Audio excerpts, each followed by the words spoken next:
various forms, I become a seer. And then as we are hearing various sounds, I become a listener. As we are going through various odors, tastes, and tangibles, I become the one who is experiencing them. There's an experiencer. And as we already discussed, when there are thoughts going on, we become the owner of those thoughts, and that is a thinker. That is a thinker. So this is the kind of common structure how we are working on, how we are dealing with the outside world.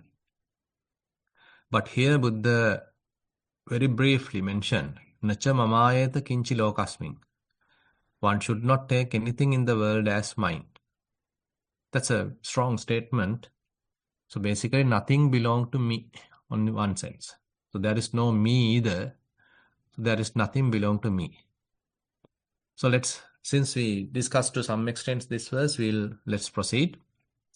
Passena yada puttassa paridevang bhikkhuna karayya kuhinchi bhavancha nabhijappeya bheravesucha na sampavedahi.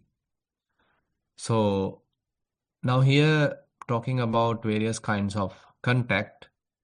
Whenever he is touched by a contact, a bhikkhu should not lament anywhere. Now here in one sense we can say it is oriented towards a forest monk where he is going through the village for collecting his food, arms round, and then he is returning to the forest, and the forest is not that convenient, it is not so luxurious.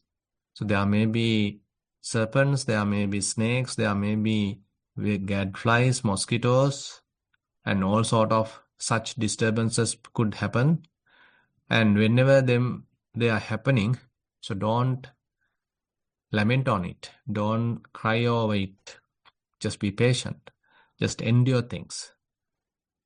So this is a kind of a renunciation where we typically trying to acquire so much of luxurious inhabitants because we don't want to get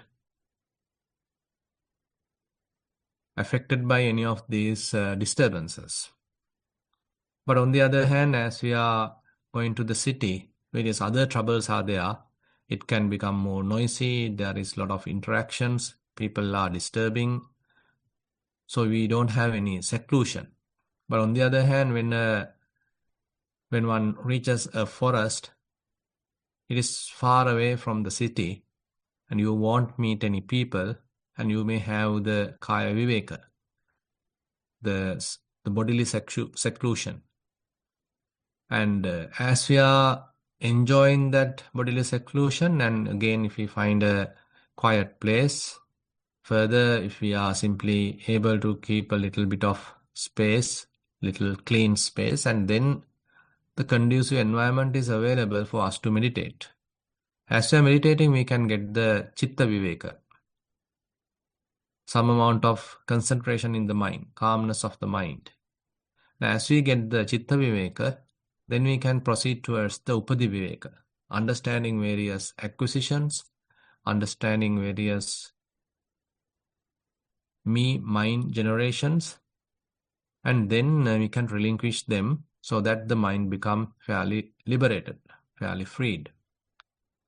So therefore, forest dwelling is something that Buddha has recommended, fairly appreciated, promoted, and in this sutta also it is highly recommended.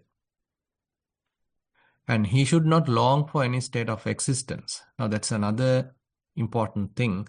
So typically we keep on enjoying certain mental states. So again and again we are getting to a certain memory, we are getting to another imagination, again back to a memory, another kind of a future projection, again back to some sort of a worry, again back to another projection. So likewise, our mind jumps from one episode to another episode, one mental state to another mental state, and we are enjoying these incidents. Either we are reliving a particular past incident, or we are trying to prelive whatever haven't happened yet. We are imagining. So reliving and pre-living are something going on in the mind. So that we call it as kind of a state of existence. We are in some sort of an existence through the mind. Even though we may be sitting on a chair, we forget it, completely become unmindful about it, and we mentally shift to another world, another state, and we may be enjoying that, or we being completely obsessed by that, completely indulging in that. So this is something what we call as the bhava. Upadana paccaya bhava. We grasp and then get on to that kind of a becoming process. So the nibbana, on the other hand, the complete opposite of that. Bhava nirodho nibbana. So one has to abandon all these pre-livings as well as the relivings, and basically to be mindful in the present moment rather than get into any kind of an agitated state of mind. So maintain a relaxed mind, calm mind, well-grounded mind, and don't jump to any kind of a excited states. So that's the very much like a very calm, relaxed, quiet, stilled state of the mind. So therefore, in one sense, we can mean, okay, you are targeting such kind of a very mindful, very simple, earth kind of a living. On the other hand, we are not targeting by way of this monkhood, this way of any moral conduct. We are not targeting any kind of a future luxurious type of existence.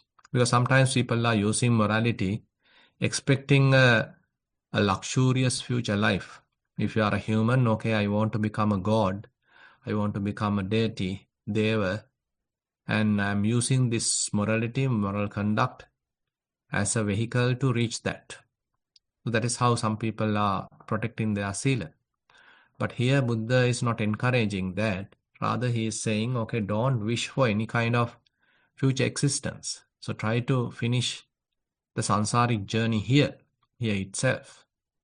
So we can see the theme of the most of the suttas in Sutta Nipata is aimed at full enlightenment. It doesn't encourage too much about the other economics or household life or something like that. Rather, most of the suttas in Sutta Nipata is particularly aimed at full enlightenment, the arahantship. So here also, Buddha is encouraging us not to have any kind of an inclination towards any future living. Rather, try to understand what's really going on and realize the Dhamma, realize the truth. And again, nor should he tremble amid fearful conditions. Now, as we discussed, so when a monk living in a forest dwelling, there could be some fearful situations. He might encounter certain gloomy areas, certain fearful sounds, different animals, snakes, top of the mountains. So different states may be there which could be fearful, but now Buddha is advising don't get fearful about it. And then annana matho pananang kadaniyang nang athopi vattanang laddha na sannidhin kaira nacha parittase tani alabhamano. Now here again related to the food and the drinks. So we know that as a monk, he is not supposed to hoard things.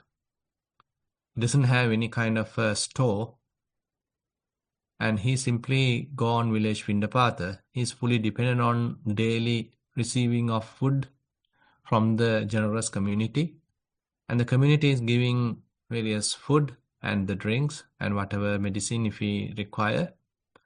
And so he is going on village Vindapata to have that. Having obtained food and drink, things to eat or clothes to wear, he should not hoard them. Now, hoarding is something that Buddha didn't recommend, And there's a nice story related to one Arahant called Bellatti Caesar. The Arahant Bellatti Caesar was the preceptor of Venerable Ananda, and he's also dwelling in a forest. Now he's a very interesting character where he want to enjoy the tranquility. He's also an Arahant and he wants to enjoy the tranquility. And even going on village Pindapatha seems like a burden to him. So what he did was, whenever he go on village Pindapatha, if he receives some excess food, particularly the rice, and he kept them after drying them. And next day he put some water and then he ate, and that is enough for him to sustain his body, and went into meditation. Went into some attainment, Arahant Pala Samapatti or Nirodha Samapatti, whatever, because he is an Arahant and he is more into meditation, and he doesn't want to go every day on village Pindapatha. So whenever he has some excess food, he store them and then skipping the Pindapatha. So one day actually people asked them, why Bante you didn't appear yesterday for Pindapatha? And then he mentioned, okay, I received some excess food. I kept them and then ate them, and that's why I didn't want to come. So, but the people were not happy. They want to give. They want to give to this venerable and they want to acquire some merit. And they want him to come every day on Pindapatha. So they complained to the Buddha and it came to the Buddha. And then Buddha inquired about it. But he knew that he is not hoarding for any kind of a bad intention, but he is more into the seclusion. But anyway, later in the future, it can happen in a different way. So basically, he established a monastic rule, a Pachitya offense, telling, okay, you should not hoard the food. And even if you are hoarding any kind of a cloth, you have to announce it to the community. So likewise, he has fairly discouraged hoarding of items. Food particularly not allowed to hoard. Now say for example, if you receive certain edibles and you should consume them before the noon, and then you shouldn't have any kind of a hope about it for the next day. So that's the way that Buddha is encouraging the high ordination, Upasampada for the high ordained monks. So they are not supposed to store food, they are not supposed to hoard food, and basically they don't have any hope about the existing food. Next day, again a new day, they have to go on Pindapatha. Next day depends on the generosity of those people. It's a kind of a very simple and in a way fairly circumstantial type of a life that Buddha is advising. So you can't plan in a way, in that sense. You can't plan, okay, tomorrow I may get this food, that food, or I have this, I have that. So such kind of inclination, such kind of a greedy preparation is not allowed. So you're supposed to go on village Pindapatha and whatever you receive, you should eat. That's the kind of a simplicity that Buddha is advising for the monks. Now, therefore, here Buddha is advising, okay, you shouldn't make any hoarding. And again, if you are not getting anything, don't get agitated either. So that's another interesting way, because sometimes you may receive some delicious food, some interesting items, and don't try to hoard them. On the other hand, if you don't receive anything, okay, don't panic. Just enjoy it. So this is not an easy thing. Now you know that everybody depends on alms, everybody depends on the food, and you need clothes to cover yourself. After receiving, probably you might feel, okay, you are quite happy and elated because you are the one got the best of them. Others are not getting them, and you might have some sort of a conceit around it. On the other hand, if you don't receive, then you feel down and you feel sort of worried about it. And sometimes you might even want to leave because you are not getting as you want. And that's why sometimes people are trying many different ways to get some sort of a way to receive these food and other items, and they may be using various other bad means, so that we'll discuss in a minute. So certain monks are practicing various uh, unlawful type of activities. Those are not according to the Patimokkha, those are not according to the monastic code, expecting some sort of a refutation, expecting some sort of material gain and good support from the community. And they may be using various unnecessary ways. So that is not actually recommended. So basically Buddha wants the monks to live a very simple, innocent type of a life.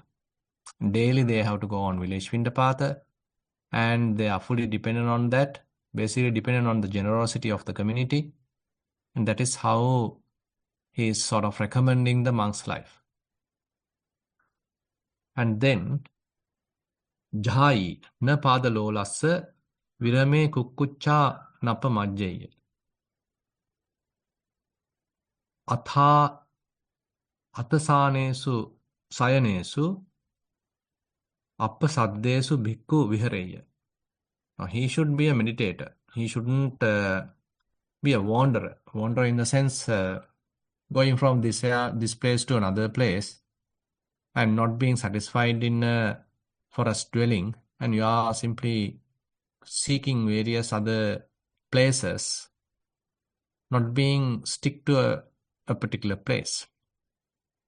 Because sometimes monks are becoming restless and they don't want to spend in meditation, and they either start various kind of projects, activities, and because secluded practice is something that they hate. But on the other hand, if someone is really enjoying the meditation, enjoying the practice, he may not get involved with so much of other external activities, not get involved with so many other journeys. Rather, he prefer to stay at the monastery and practice. So Buddha encouraged that. He should be a meditator. So you are ordained, you are becoming a monk to meditate. So meditation here means the development of the mind.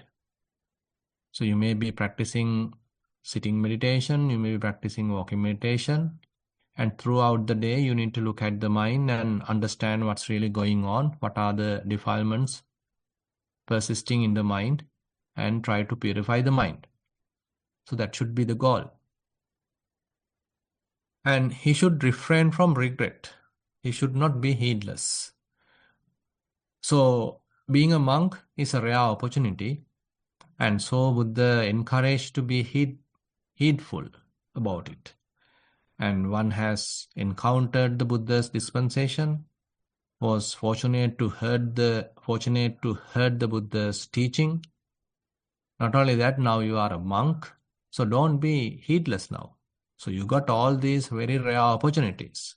So Buddha is addressing a particular monk who got all these fortunate events, fortunate situations. Now be diligent. So it is a very rare opportunity. Now he is addressing this sort of a situation. So don't be heedless. And again, refrain from any regret. Now you might have done something wrong, but now don't regret about it. Because now you are maintaining good sila. You couldn't do something good, but don't regret it now because past has gone. Now try to face the future, face the present with a courage mind. So a bhikkhu should dwell amid seats and beds in lodgings where there is little noise. Now that indicates that he is a forest dweller. He's coming to a particular place which is less noisy. Atha asanesu sayanesu appa saddesu bhikkhu viharai. So whenever you are choosing a place to live, so it should be suitable for meditation. So goal is the meditation. Goal is the practice. So if you are living in a pretty noisy place, encountering so much of people, then it is not conducive for the meditation. So therefore, encouraging the forest dwelling or any far away secluded place is something Buddha did just to indicate that the emphasis has to be given for the practice. Then, niddang na bahuli karaya, jagariyang bhajaya atapi, tanding mayang hassang kiddang, metunang vipajahe sabibhusa. Now here another way. Now Buddha already asked the monk to go to a remote place, but don't sleep there. So that's another very interesting situation. Sometimes monks want to be secluded, want to spend some time in seclusion, and they go to a far place. Probably they go on village Pindapata and then come back to the kuti. There is no one to look after. There is no one to sort of advise. There's no one to inspect. Nothing much to do. And he can see the bed. Now he simply take a nap. It can get into a big, long kind of a sleep. So the seclusion type of practice, secluded practice can become a lazy type of a lifestyle if one is not diligent. That's another area that one has to be pretty careful. And it happens even when someone is going on a retreat. Because you may be fully bombarded with so many activities while you are in the city, while you are spending your time with the family, and you have a lot of responsibilities, and you may be engaging with so much of activities while you are dealing with a particular occupation. And assume now you take a break and go on a retreat in a village, in a forest monastery, or in a kind of a retreat center. So once you go there, you are deprived from any kind of a communication, and you are not allowed to use the internet. There are no any other entertainment. And now you already have taken a holiday. There is no responsibilities. And what you're supposed to do is simply watch the breathing, for example. It is quite easy that you fall asleep. So that's quite often that we can see when people are coming from a busy lifestyle to practice to the meditation, and most of them fall asleep, particularly during the first few days. Because mind is used to occupy, mind is used to agitate, mind is used to hold a lot of responsibilities, engage in so much of activities.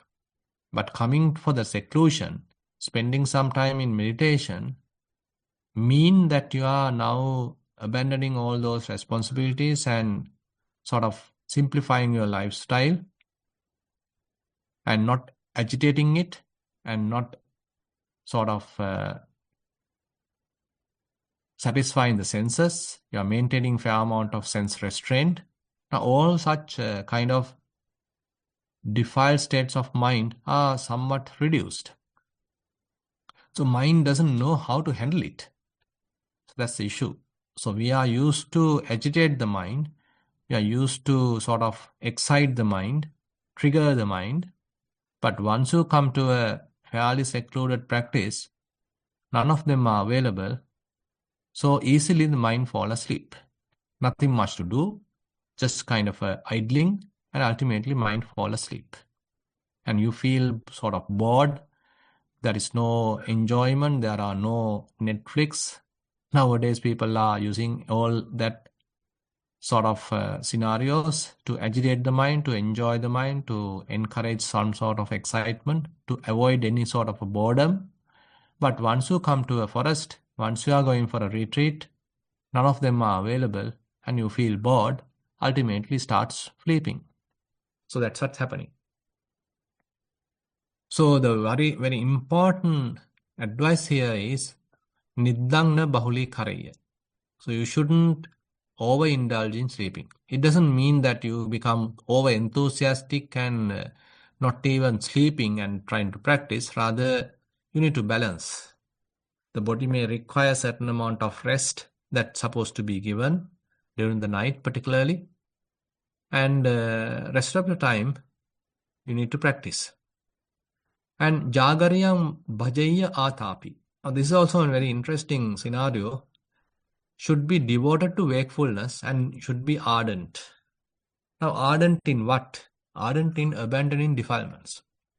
Now, this is very well explained in the Nanda Sutta, in the Anguttara Nikaya Attaka Nipata, where Venerable Nanda, how he is ardent, how he was practicing this Jagariyana yoga. Sometimes people think, okay, Jagariyana yoga is simply that Jagariyana yoga Dutanga, the ascetic practice, where the physical sleeping posture is not taken and you are using the other three postures. You are not getting to the sleeping posture, the lying down posture. That is what simply thought as the Jagariyana yoga. But Venerable Nanda's explanation, the Buddha's explanation about how Nanda is spending Jagariyana yoga is not really that. He's particularly guarding the mind during the day.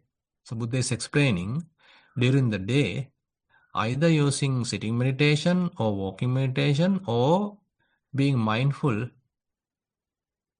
watching the mind, is abandoning all sorts of defilements, all sorts of hindrances which is hindering the mind.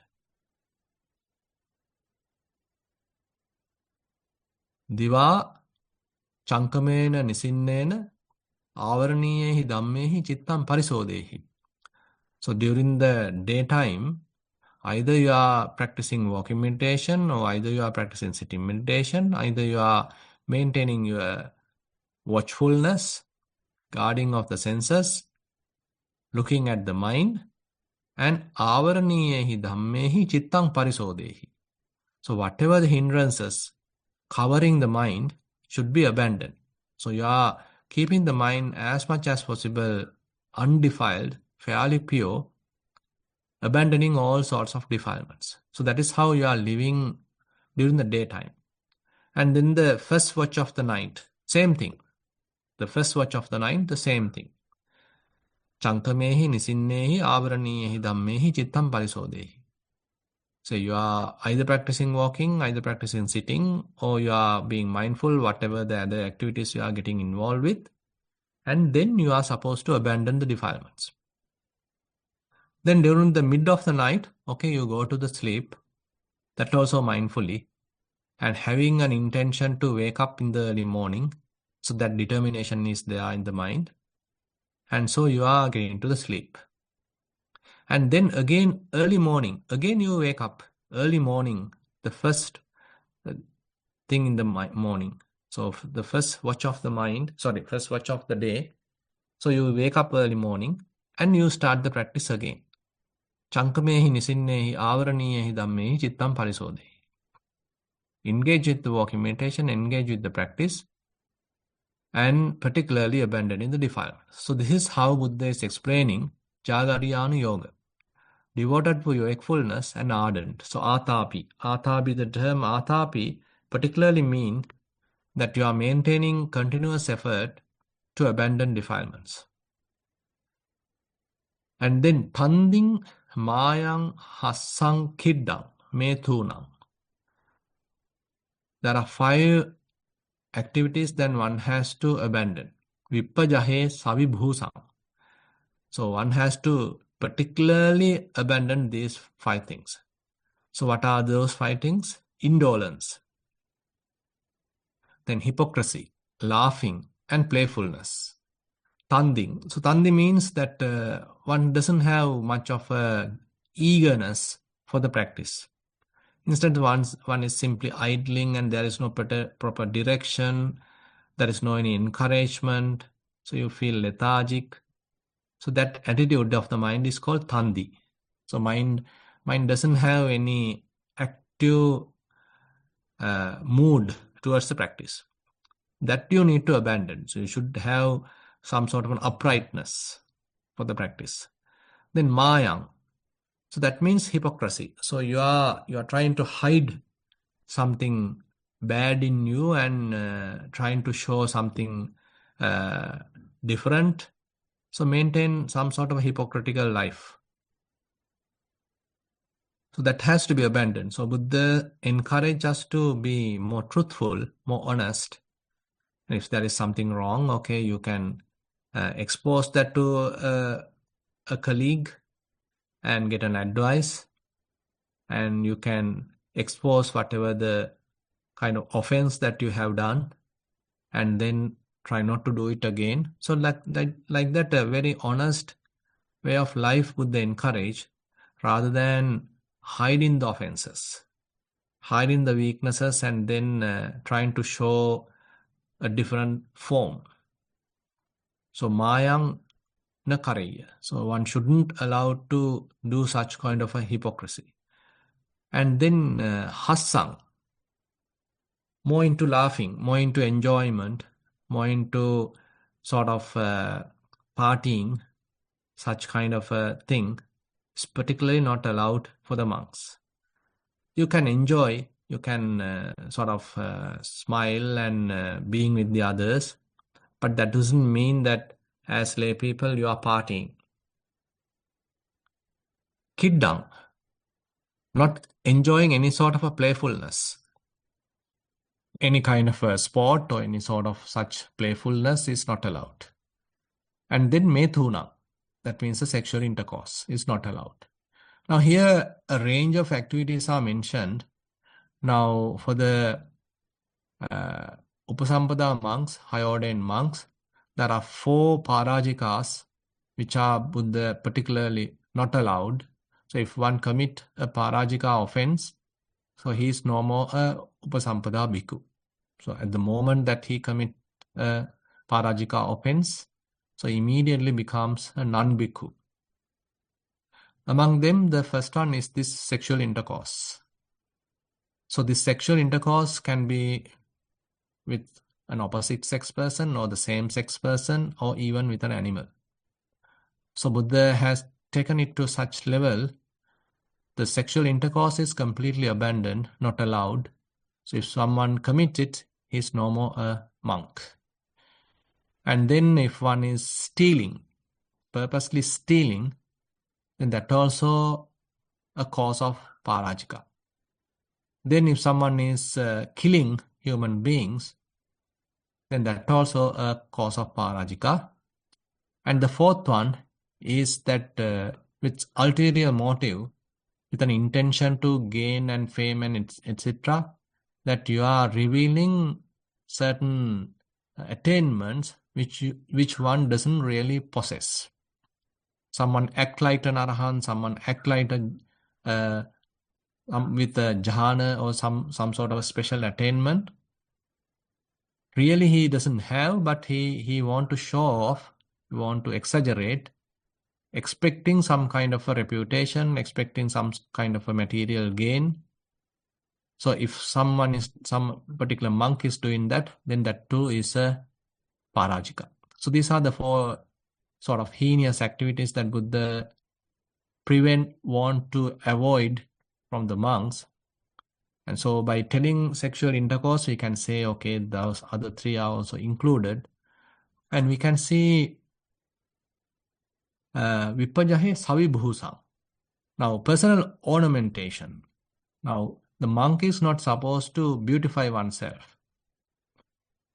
So typically lay people beautify themselves, they do a lot of makeups, but monks are not supposed to do that either. So any kind of a bodily personal adorations or ornamentations, so those are not allowed. Now here we can see Buddha slowly takes the opportunity to explain about the monkhood. And next,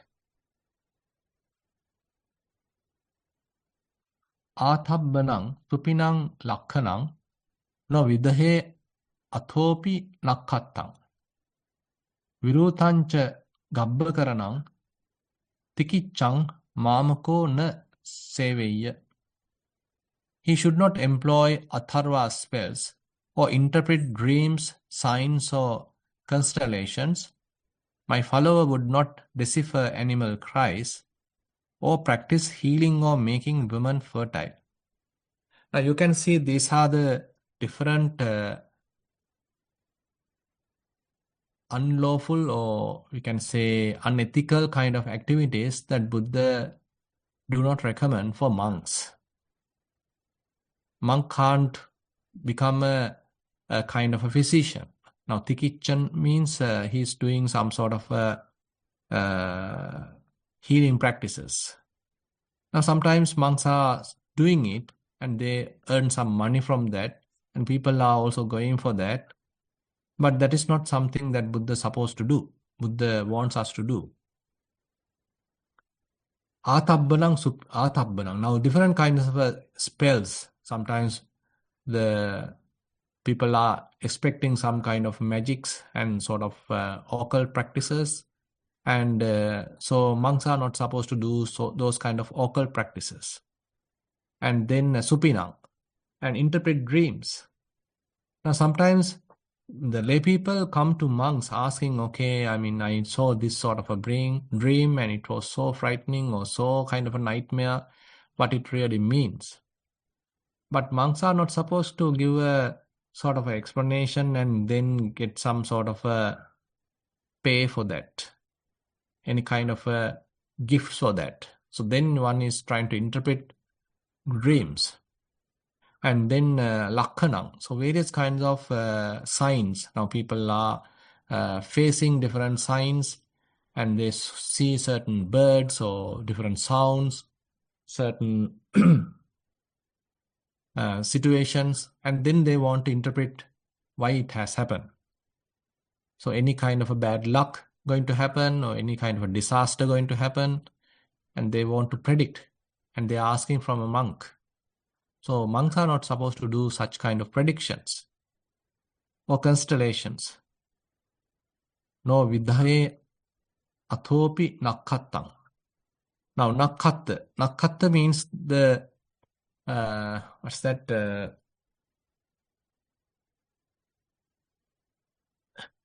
Using the stars that you are. I think that's a nice term for that. I can't remember that. So. And you are not supposed to do that astronomical activities. So you are not an astrologer. Monk is not an astrologer. So using various states of the stars and whatever the planets. So he's not trying to predict anything. He's not a astrologer. He's not practicing any kind of astrology. And then virutancha gabbakaranam. Now, animal cries. So whenever animal cry, maybe a bird, maybe another animal. So sometimes people predict either good fortune or bad situation, bad predictions using them, and monks are not supposed to do that either. And tikichang and gabbakaranang. So for women, when they are not having children and they do some sort of fertiling, so that is also not supposed to do. Tikichang, so doing any kind of being a physician, you are giving medicine and you are doing some sort of healing practices. That is also not supposed to do. Now you can see various kind of activities that Buddha included here, explaining the high ordination to a monk. So monks are not supposed to do all these things, but nowadays we can see that things have changed. Certain monks are involving with that. But here we can see what Buddha wants us to do. He wants us to pay attention towards the practice and more emphasize in the practice. So that is how he has encouraged the monks. And as practitioners, we should know what Buddha's intention. So it's a kind of a rare opportunity that we all have got. And spending time in various other unsuitable activities is in a way a disrespect to the Buddha. And on the other hand, one is missing the point and one is simply wasting the time, using the monkhood for some completely wrong things. Okay, I think that is enough for today. and there are a few more things to discuss. And now I'll open the session for questions. Thank you, Bante. Sadhu, sadhu, sadhu.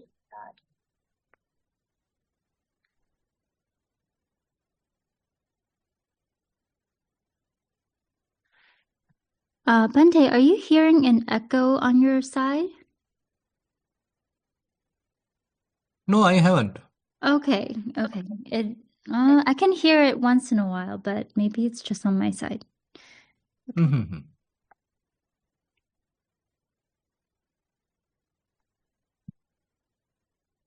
Does anyone have any questions for today? No, I think today more into the monk's life, and so nobody is interested of being a monk. Maybe not yet. Looks like maybe Geshan is. Okay. Hi, Geshan, welcome. Tuvataka Bante, it's a great talk. There was a lot of information that I didn't know about monkhood as well. And so there are multiple things that I want to talk about it. Let's see if there are others who raise their hands. Until such, I'll just ask that questions. And to first of all, since we are talking about monks' lifehood and their livelihood rather, and then the things to do and not to do, those type of principle. With that, I wanted to sort of share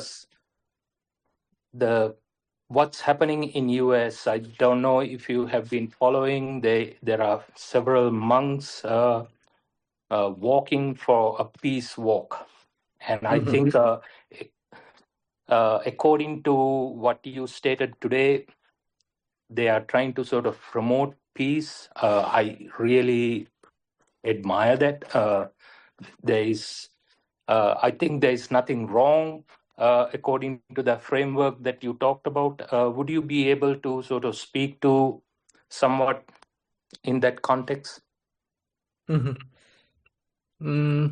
Actually, Buddha, after he established the Buddha Sasana, I mean the group of monks, when there are 60 arahants, so that is the advice that he simply mentioned.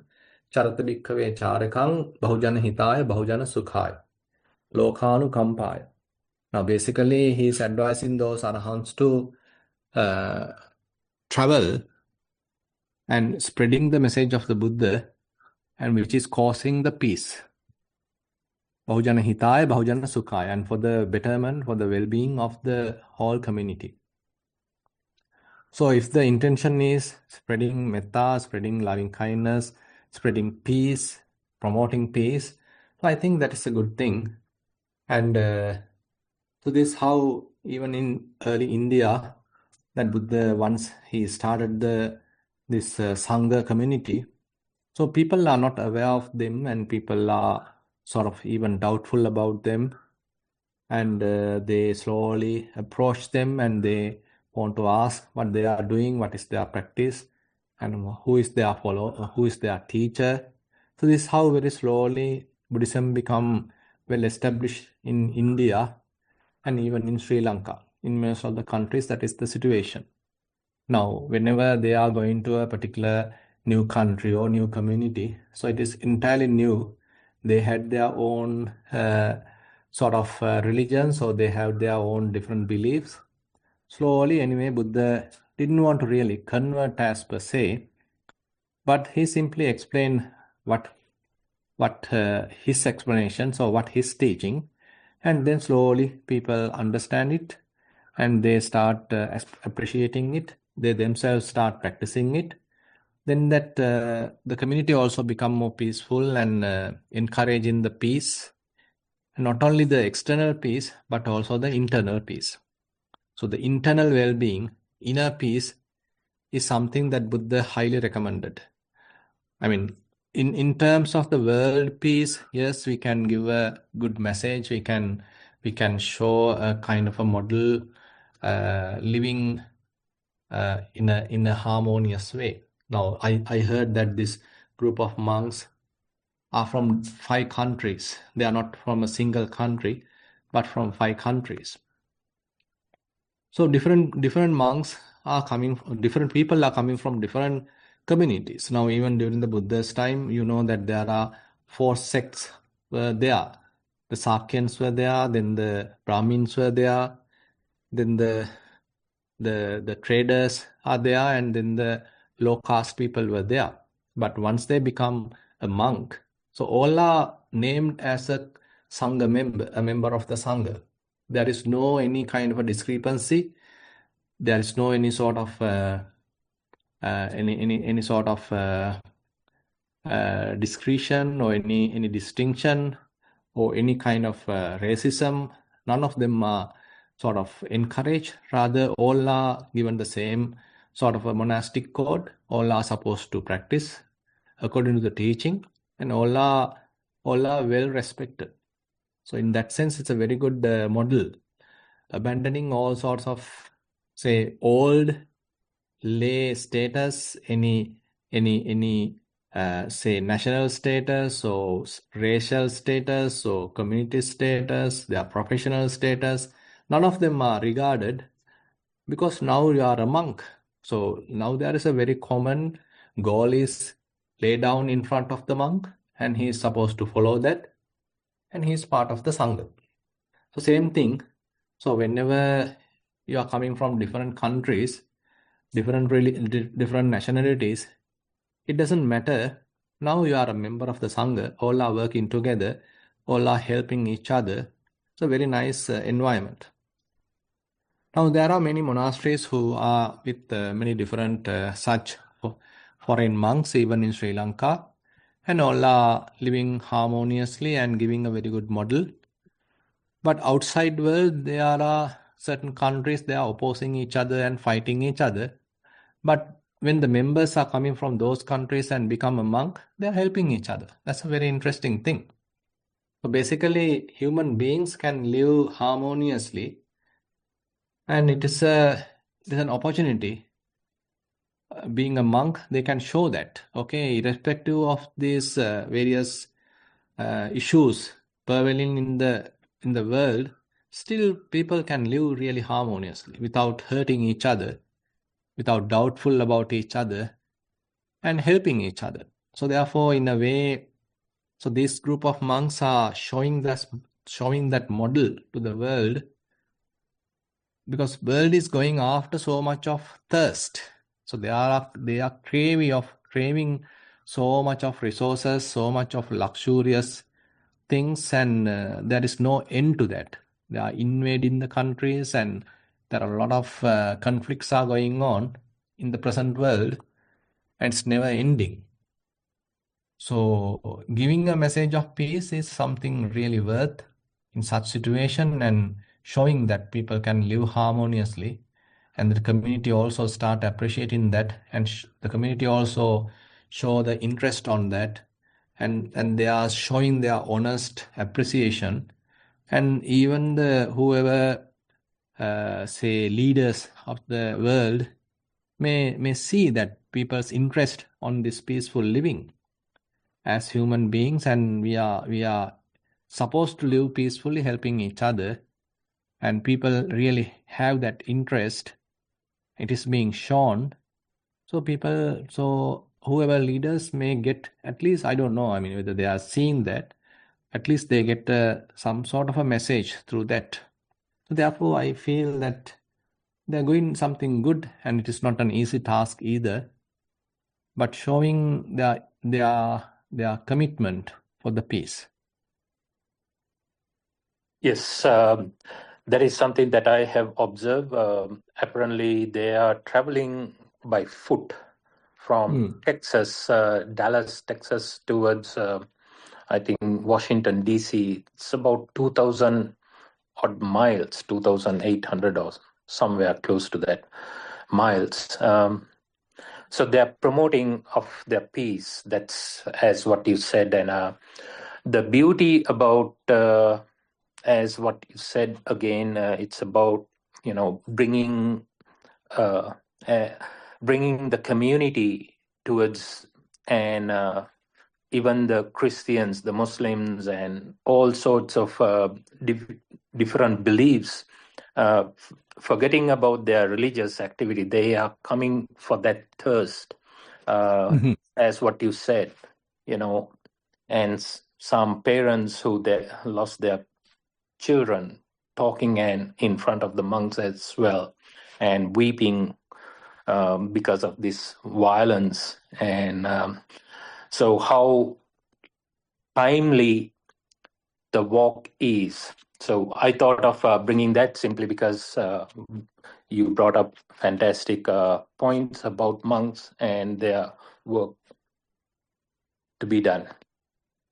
So my second question, Bante, this is more towards layman's like us trying to sort of go into the practice and try to encourage in towards monkhood. And I think what I have learned from today's discussion, it's not just about the discipline as you be in a secluded place, you might get your food, but not to do a lot of work, but that work is to keep your mind alert all the time. That alert is from for meditation onwards, not to sort of dwell in, okay, I have my lunch and let me take a break. Nobody's looking at me. It's in a way, it is putting more upon you to do more work to bring your to attain the highest goal of nirvana, I guess. Yes, definitely. So it's so that's how I sort of interpret, and I think for us as well, it is a hard thing to do because we worked on day to day, and then we try to sort of fit into these type of Dhamma discussions, listen, and then we realize there is a massive gap that we cannot sort of accomplish in there. Actually, now there are certain separate discourses that Buddha explain about the lay practitioner's goals and his way of contribution and how he would align with the practice. So there are separate discourses talking about it, but today this one particularly targeted the Patimukha because the some high ordination related moral conduct. So that you don't need to confuse that with the lay practitioner's model. Now, say for example, now you are involved with so much of different professions, but monks are not supposed to do that. Now, therefore, lay people shouldn't think, okay, I shouldn't get involved with any profession because it is not targeted to a lay person. So therefore, we don't need to confuse this teaching with the lay practitioners, whatever the way of life. Sure. Yes. Understood. Thank you very much, Bante. And I'll get somebody else to ask their questions as well. Tunuran Saranai. Yeah, Tunuran Saranai. Thank you. I'd like to invite Zoom user. Can you please also state your name, please?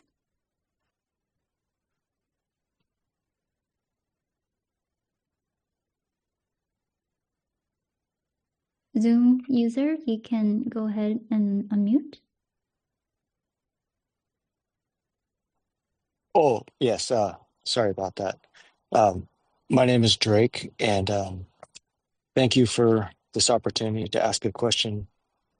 Bante, I think you mentioned in the guided meditation Chitta Viveka and then another kind of Viveka as a kind of a progression of purifying the mind. And I was wondering if you could explain what those terms refer to. Yeah. Now, there are three types of viveka, the seclusion. The first one is called kaya viveka.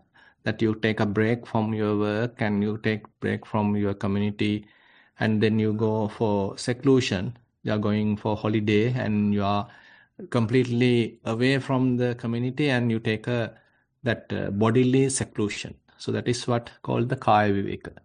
And then the chitta viveka is where you are keeping the hindrances away and you maintain fair amount of concentration, fair amount of collectedness of the mind, and that is called the chitta viveka. So taking the sort of concentration to the practice and then keeping the mind free from the hindrances. But the last one is the difficult and the most important part, that is called the upadhi viveka. Now upadhi, the term upadhi is literally means sort of acquisitions. Now these acquisitions are used to prepare a self. So we identify based on the acquisitions. Now say for example, the 5 aggregates are also called as acquisitions. The skandha upadhi. So now using the body, I make a self. I either feel that this body belong to me or directly say I am this. So this is my body or I am very much the body. So basically we identify with the body and we use this body as an acquisition to establish a self. Similarly, all other physical objects, physical entities, we can make use of to prepare a self, to identify myself, or to boost myself.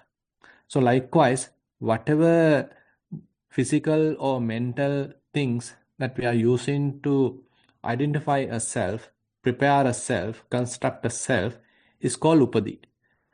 Now, so the practice, actually we can say the higher practice, is to abandon these acquisitions.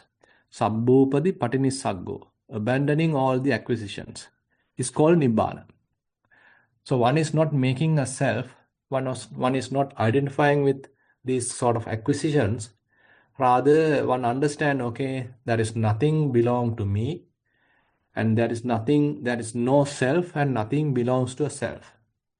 So the definition of emptiness, there is no self, and again there is nothing belongs to a self. Sunyamidang attenava attaniyenava. So there is, the whole thing is empty of self and what belongs to a self. So as one is practicing, particularly the vipassana, more and more one may understand, okay, nothing belongs to a self, and again there is no self either. It is empty of self. And then it is easy for one to abandon the acquisitions. He is no more preparing a self. He is no more constructing a self using any of the aggregates. And sometimes it is easy to mention in a different way. Say we are using certain belongings, certain our possessions to build a self, to boost our ego, to boost our sort of identity, and maybe our education, maybe our social status, our occupation, our nationality, our wealth. So all these things actually we are using to boost a self. We are prepare a self. We construct a self. Now all these are actually acquisitions. In general, we can simply say they belong to the 5 aggregates. So the practice help us to understand this ongoing eye-making and mind-making, and slowly now we are not doing it. We are not supposed to do that. So slowly, one is enjoying the emptiness, enjoying the clarity of the mind, enjoying the sort of equanimous, very relaxed purity of the mind, abandoning all these acquisitions. So that is called the upadhi viveka. So no more upadhis are there, no more acquisitions are there. You are completely secluded by the acquisitions. Well, thank you very much.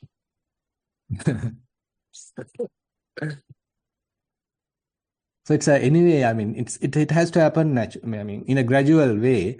It is not that we are trying to forcefully abandon things or relinquish things. As one is practicing slowly, so the mind starts appreciating this seclusion, and mind start appreciating this say emptiness. Then actually you can even use things without really possessing things. it doesn't mean that you are abandoning all your, your job and your whatever wealth and you become nobody. You may be using things, but at any given moment, if there's a real necessity, you don't have much of a possessive attitude, and mentally you are not holding them, you are not grasping them. Is that Oh, go ahead. observing momentary impermanence, like that everything arises by conditions, unchosen, Mhm. unselected? Is that a way of training the mind to appreciate the truth of anatta? That Yeah, definitely yes. Now, when one is practicing vipassana, so one may first understand the impermanent, changing nature of phenomena, and it leads to understand the non-self. That Buddha mentioned, anicca sanyino megiya anatta sanya sandhati. So he is mentioning that in Meghiya Sutta.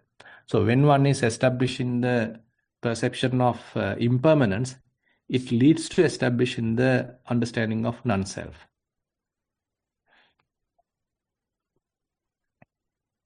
thank you. Okay. Great, thank you. Next, I'd like to invite Vitrana. Thero Sanna Bhante, can you hear me? Yes. Bhante, I just want to, I guess, share my experience with the bhavana meditation that I have, and ask if anything I need to change. So when I now do the Siddha meditation, Bhante, I see, I get to an area where you say there's emptiness, or like there's, for me, my word is like a spatial feeling, that there's not really anything happening, but it takes a bit of time. It's not that as soon as I sit down in meditation, it does happen. After I don't know, maybe halfway through. So I could be there in a, probably depends on the day. It sometimes a bit longer, sometimes shorter. And then again, the thoughts come, or again, it gets disturbed. So then I have to, again, go back to my breath or the body, right, to get out of that cycle. So what I noticed in that Bhante is the changing nature of that. So it's just that even the clarity which I get sometimes, or in other words, sometimes the emptiness, that's something I have no control of. So that changes. And so what I started noticing is, although that we say we can stay in emptiness, that at least for me, in my mind, I can't. That's where the change happens. So for me, that I understood, that's in a way impermanence. Like at least for me, it's like that's the changing nature of thing, that even that state, which in a way feels very relaxed, is something you can't hold on to. Like, for me, it just changes. And then again, get to thoughts. And even after the meditation for a while, you feel very light. The body is light. You feel not heavy. Everything seems so, I guess you have a very nice feeling for a while. But then again, after a while, sometimes due to maybe lack of mindfulness, or I'm not sure of that it disappears. Sometimes the day-to-day problems or something comes up, and then you get into this again, that heavy manasikara, as you said, like or thoughts. So these things change. So that's what I've been observing, Bhante. So I just want to understand if there's something I can improve, or something that you can recommend, Bhante. This is in general. I wanted to give you sort of my practice day to day. Yeah. So basically, I mean, when it comes to understand these kind of qualities, now it may be the mindfulness, it may be the inquiring quality, it may be the sort of little clarity, the calmness, the joyfulness, or maybe the effort. Now, these are actually, we can say, the bojjhangas, the enlightenment factors. Now, you can refer in Dhammanupassana, the section on the bojjhanga. Now, Dhammanupassana has 5 sections. The first one is on the Nissarana, the hindrances. Then it leads to Ayatana, the sense faculties. And then the Khandhas, 5 aggregates. And then next the Bojjhanga, the enlightenment factors. And last about the Satya, the truths. Now, as you said, correctly mentioned, our wholesome qualities also are changing. If we assume now if it is the mindfulness, so it is true now the mindfulness is available, but the intensity, the sharpness of the mindfulness also vary. Sometimes it is not that sharp, and and sometimes it is sharp, and sometimes the inquiring quality, the Dhammavichaya aspect, also sometimes vary, and it is current. Sometimes it is very sharp, and you can penetrate things, and sometimes it is not so. So likewise, these kind of very positive, essential, necessary qualities, what we call as the enlightenment factors, as we are developing through the Satipatthana, that also vary, and Buddha encourages us to see that. Now, if I say particularly about now few examples, if I mention, Ida bhikkave bhikkhu santang va ajjattan satisambojjhangam attime ajjattan satisambojjhangoti pajanati. When there is mindfulness available in the mind, so if we look at it, if we can understand it, or if we can sort of look at the mind, you can understand, okay, there is a kind of mindfulness quality is available in the mind. But sometimes it is not available. Asantang va ajjattang sati sambojjhanga nattime ajjattang sati sambojjhangoti pajanati. Now Buddha mentioned, so if there is no a good awareness in the mind, rather the mind has become somewhat blunt, okay, you can understand, okay, mindfulness is very sort of shallow today, or very weak today. So you can understand it. Now, anyway, since these are good qualities to have, mindfulness and other Dhammavichaya and all that enlightenment factors are something to sort of build in the mind, to cultivate in the mind. Now you take an action to build it. Now you practice some walking meditation, you practice some sitting meditation, and you practice. And now slowly, you can feel now the mindfulness is sharpening. Say you practice Anapanasati, and again you are paying attention to the breathing, and it is happening smoothly now, and you are sharpening mindfulness. And now you can see the growth of the mindfulness, appearance of the mindfulness, and you can understand, okay, now mindfulness is growing. And then later, so that developed mindfulness is available, and that also you can recognize. Uppannassa satsambojjhangassa bhavana paripuri hoti tancha pajanati. Now the mindfulness, the present mindfulness is now growing as a result of the practice, and now you can feel that. So likewise, these positive qualities, what we are supposed to cultivate in the mind, also are fluctuating, but we need to make an effort to sustain them. And we can actually, as you said, we better understand their availability or unavailability, and again, accordingly, we better take an action to sort of take them to the presence. Okay, ma'am. Thank you for the explanation. So I guess from that, from what I gathered, so what I'm doing is, I guess it's going in the right path. I Correct. guess being when I notice unmindfulness, so there might be something I can do to become a bit more mindful, that because I noticed it, rather than just I guess like coming back to the breath or something, that will help, right? But you do more and more of that, you become more mindful, as you said. Is that what you're trying to allude to, Bhante? Is that like with the Yes, and on the other hand, don't expect this now as we are continuing the path. So Yeah. this mindfulness also evolves in the sense that it has to become more and more a kind of an effortless type of mindfulness.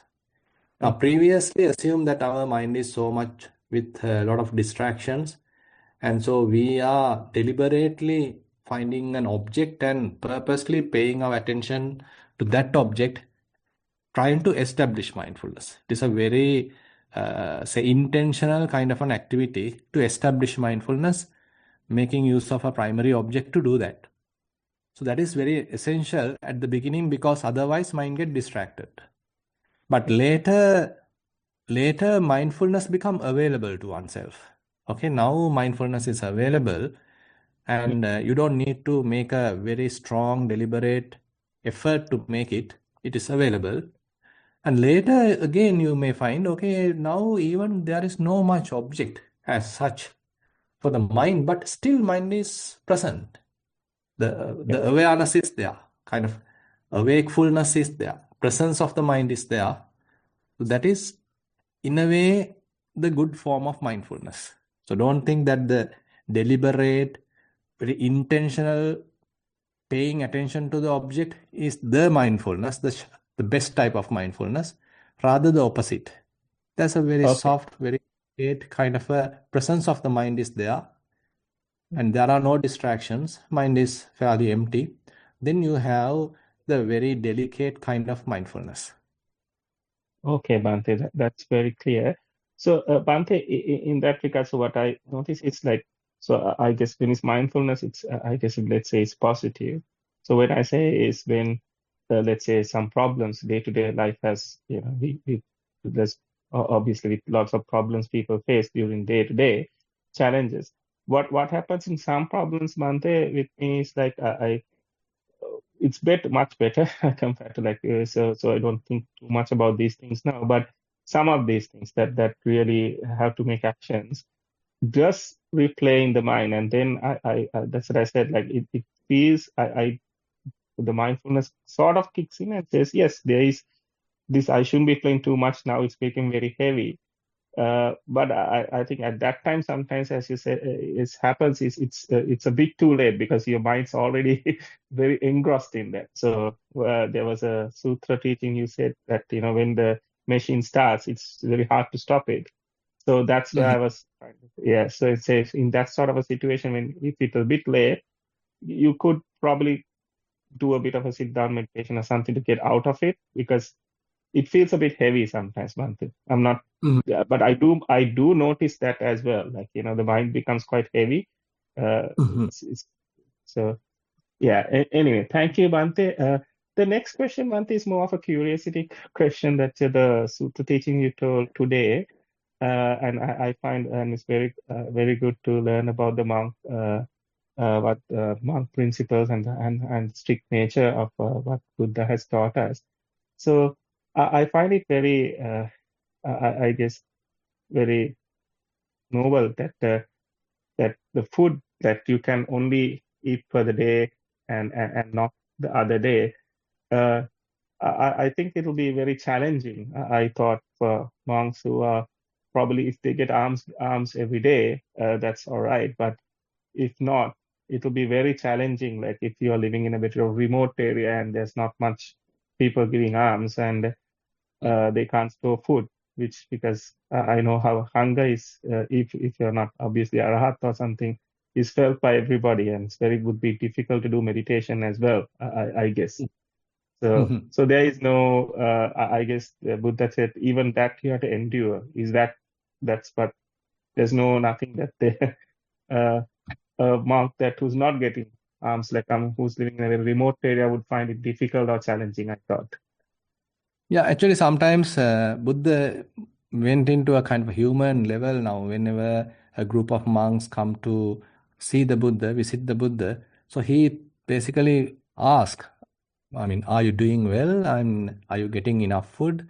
Are the community supporting you every day? So this question is a fairly a common question.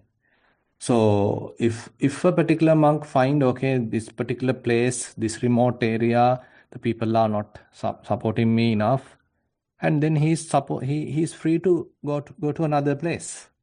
It is not that he's only stick to a particular place and get starved, and I mean that is also not fruitful, because because if there is no enough support, then he can go to another place expecting some sort of a better support.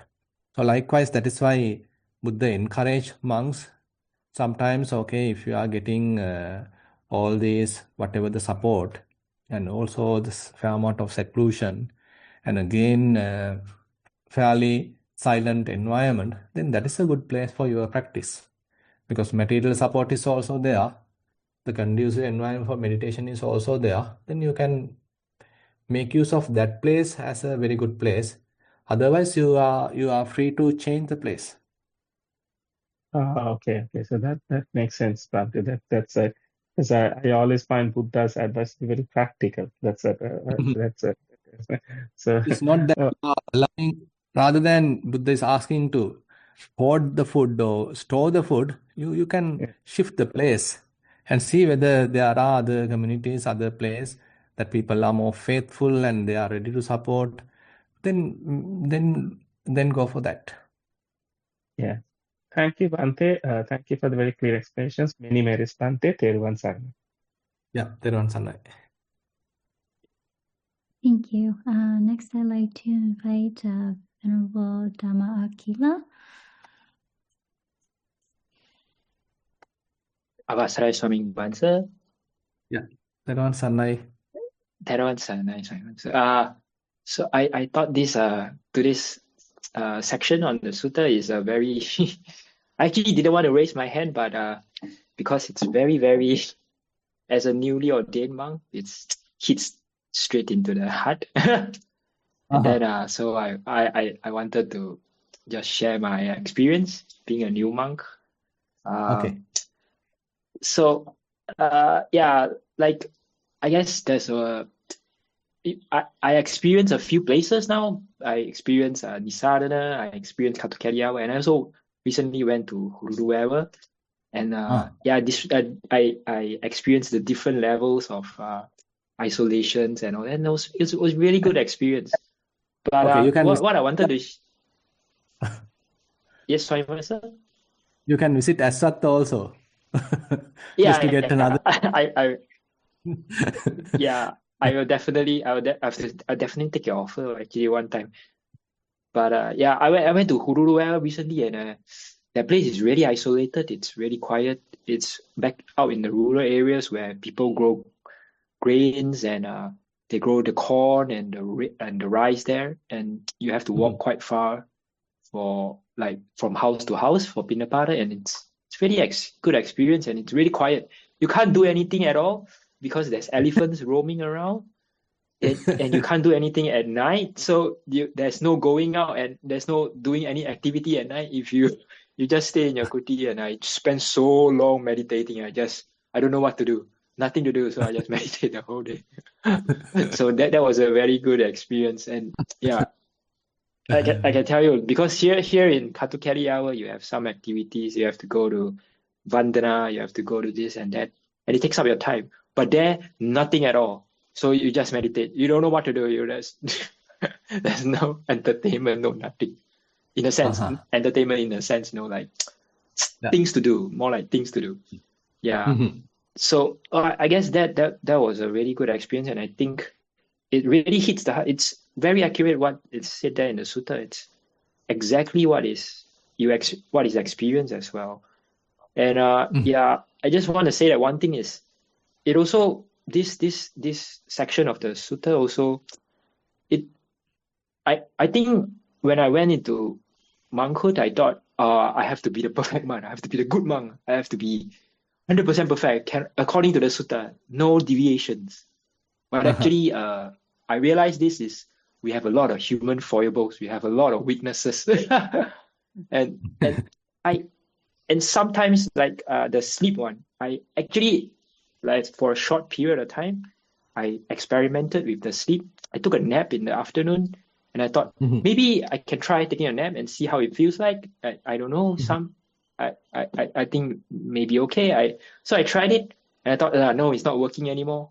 And then the problem comes, because after I stopped trying, like no more naps in the afternoon, I become used to nap in the afternoon, and it just wants to sleep at the same time every time. So I realized, oh no, now I have to put in effort to stop this this mistake. So yeah, but the mistake taught me one thing. It taught me like, I have to set a very good timetable. I cannot just let myself do whatever the body wants, or whatever the mind wants, or whatever it wants. Sometimes you just have to be strict. It's it's like a flexible timetable, but it's more like you have to have a timetable. You have to give yourself like, oh, this time I should be doing this, that time I should be doing that as a monk. So it's not perfect. You cannot it's never perfect. Sometimes you fall into these little potholes, but Correct. it helps you have mindfulness. You go like, okay, wrong way. So that's why I really like that phrase that says he should abandon indolence and hypocrisy. And this hypocrisy means that you are definitely gonna do some wrong. You are definitely gonna fall into some potholes because maybe you brought it from your lay life or maybe from the past life or whatever, So from that falling into potholes, you understand, this is how I get out of the potholes. And with the mindfulness, it really, really helps. It really helps with the mindfulness. So you know that, you have fallen into a pothole, and then you have to bring yourself up. You have to stop doing that nonsense and then move on, and then try to live life as Buddha described in this sutta. And so that was my experience as a newly ordained monk. It's like I think a lot of people sometimes, maybe when they think about, I want to be a monk, it's hard for them because they think that you have to be 100% perfect maybe. But some of the human foibles will still follow you. So, and that's good too. It's part of the way towards whatever goal of nibbana that you want. Because along the way you will still meet some weaknesses. Along the way you will still meet some like your own fault, your own mistakes, your own defilements that come and bother you. And don't be afraid of them. It's part of the way. I guess Exactly. that's what I want to say. Yeah, thanks for letting your views, Akila.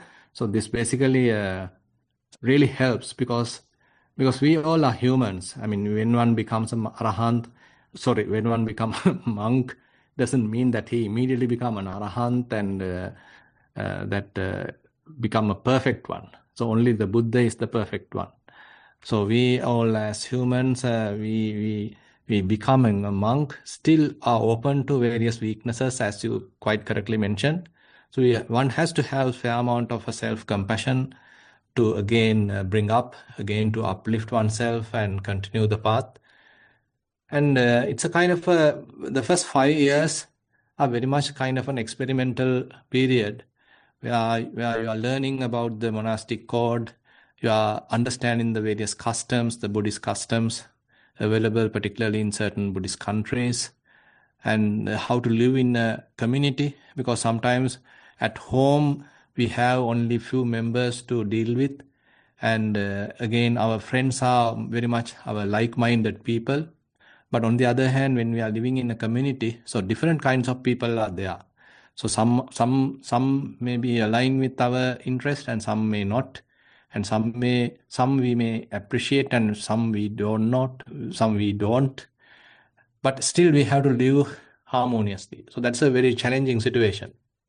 Now, as I mentioned, whenever we are selecting friends, we typically naturally select based on the very much the same interest. So that's, in a way, sometimes it is easy to align with, easy to cope up. But on the other hand, when we are living in a Sangha community, so different members are there, different interests are there. So they have their own different strengths and weaknesses, and they are coming from different traditions, or rather in the sense different cultural upbringings, and ultimately they come to the same community, and now we are living as a group of members of the Sangha, and how to deal with them, how to sort of maintain a goodwill and without getting into any conflicts. So that is really challenging. That needs fair amount of endurance, fair amount of loving kindness, and fair amount of acceptance. So many things are there. In a way, a kind of a mature way of practical living, in a way, because typically we are forcing ourselves to abandon certain people and then stick to one group of people and live in a comfortable way. But on the other hand, in a community living, sometimes we have to endure certain situations and cope up with certain people and not getting into any conflicts. And this needs fair amount of patience.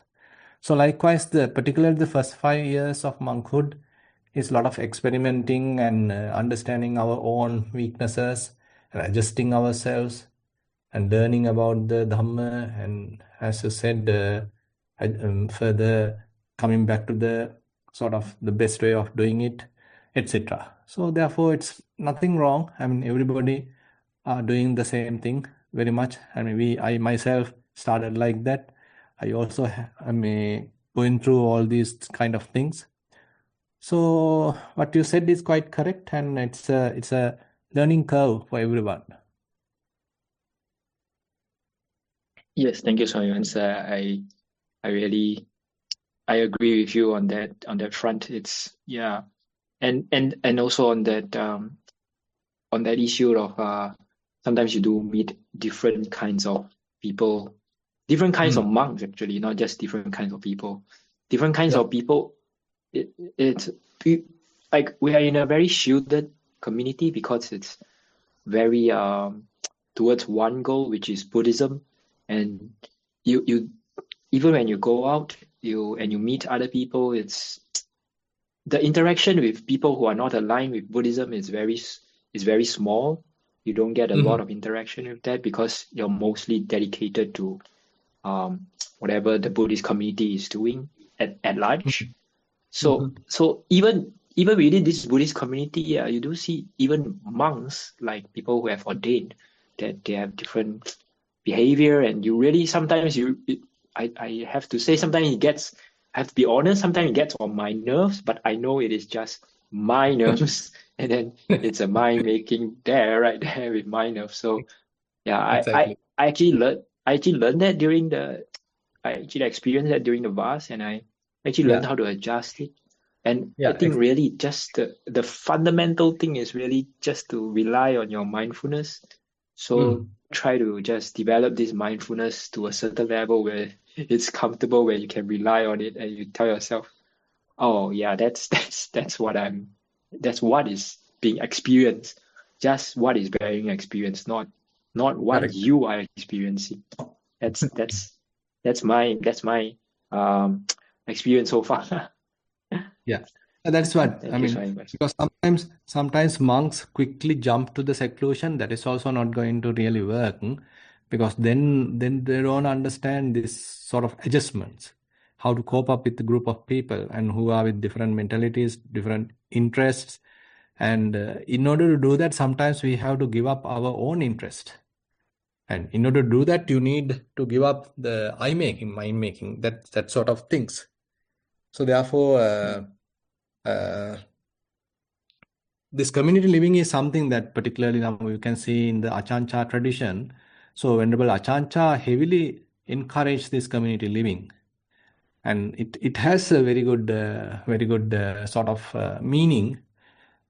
But it doesn't mean that that you are discouraging the seclusion. You can time to time get into the seclusion, and but being in the community and living harmoniously among group of people who are with different kind of mindsets or different cultural upbringing and all that also help us to sometimes give up our own takes, our own way of doing things, and just accepting someone else's ideas and encouraging the harmony among the community. Yes, very much. Thank you for the advice. Thank you for thank you for that. It's very good advice for actually even if you don't become a monk and you try to live sort of like a monk, quiet, secluded, and then practice your meditation more, and then don't overindulge in a lot of things, and eventually you do get there, and then you realize that you are no different from a monk, and maybe it's time to also give up. So this is sort of a small little advertisement for monkhood for anybody thinking of becoming a monk next time. Yeah. Okay, thank you. Thank you so much. Yeah. Okay, thank you. Bante, I believe that's all of the questions for tonight. Okay. Okay, then we have spent almost 2 hours today and discussing and practicing as well as listening to the Buddha's teaching, and all the merit what we have accumulated we share with all celestial beings, all past relatives and whoever in need of merits. Wishing these merits help us also to understand the Buddha's teaching and live it to the best of our ability. We will recite the traditional verses. එත්තාවතාච අම්හෙහි සම්බතං පුඤ්ඤ සම්පදං සම්බේ දේවා අනුමෝදන්තු සම්බ සම්පatti සිද්ධියා සම්බේ භූතා අනුමෝදන්තු සම්බ සම්පatti සිද්ධියා සම්බේ සත්තා අනුමෝදන්තු සම්බ සම්පatti සිද්ධියා ආකාසට්ඨා ච බුම්මට්ඨා දේවා නාග මහිද්దికා පුඤ්ඤන්තං අනුමෝදිත්වා චිරං රක්ඛන්තු ශාසනං චිරං රක්ඛන්තු දේශනං චිරං රක්ඛන්තු මම් පරං ඉදං වෝ ඥාතීනං හෝතු සුඛිතා හොන්තු ඥාතයෝ ඉදං වෝ ඥාතීනං හෝතු සුඛිතා හොන්තු ඥාතයෝ ඉදං වෝ ඥාතීනං හෝතු සුඛිතා හොන්තු ඥාතයෝ ඉමිනා පුඤ්ඤ කම්මේන මාමේ බාල සමාගමෝ සතං සමාගමෝ හෝතු යාව නිබ්බාන පත්තියා ඉදම්මේ පුඤ්ඤ කම්මං ආසවක්ඛයා වහං හෝතු සබ්බ දුක්ඛා පමුංචතු. සාදු සාදු සාදු.